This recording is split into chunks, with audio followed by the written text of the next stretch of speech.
I did realize one thing.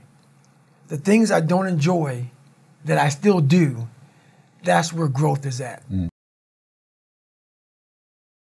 I had a starting point. And the starting point was this very scared, immature, fragile kid. But through figuring out this fragile kid, I found out, well, through all this,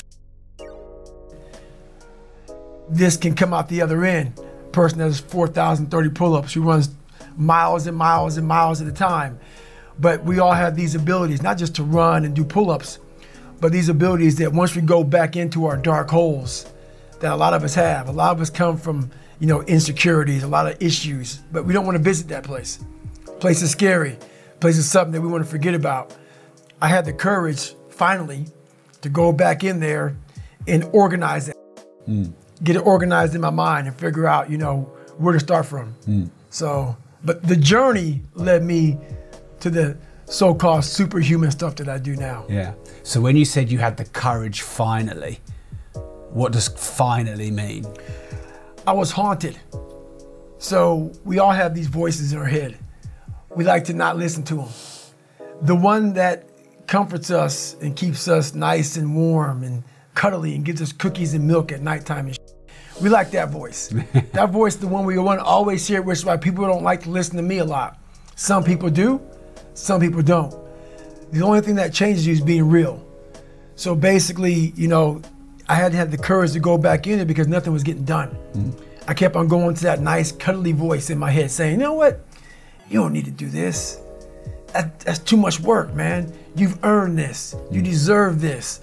And that mentality got me to 297 pounds, fat, out of shape. To me, a loser. To me, making $1,000 a month and making a ton of mistakes. Because mistakes happen on the easy side of life. You take the easy road, the easy path, there's a lot of mistakes over there. The hard journey, you don't make too many mistakes over here because it's too hard. You don't want to repeat it. So it's challenging. And would you say you've built this almost like sadistic quality where you almost enjoy the pain? I don't enjoy it. It's necessary. Yeah.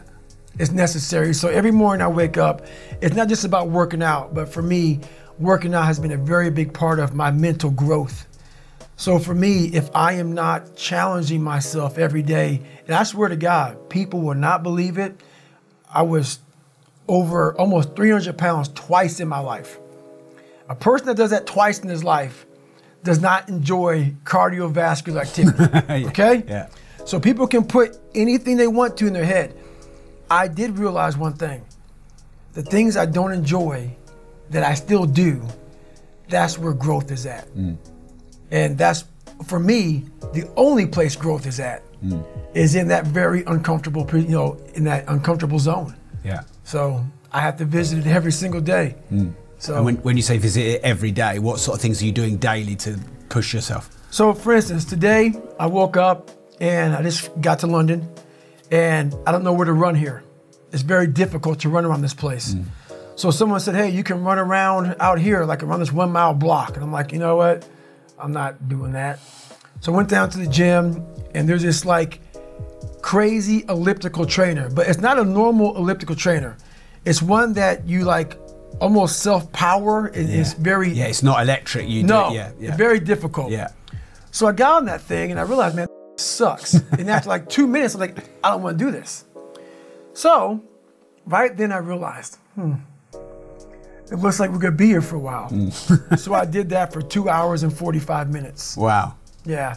So I'm not saying do that, but that's something I did today. Once my mind said, you know what, let's not do this today.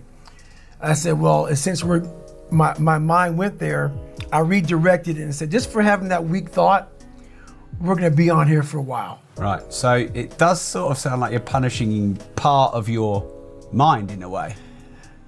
Punishment, maybe not be the right word. Yeah. I want my mind to know who's in charge. So for the better part of 26 years, my mind was in charge of me. Yeah. Which is why I made all these horrible decisions.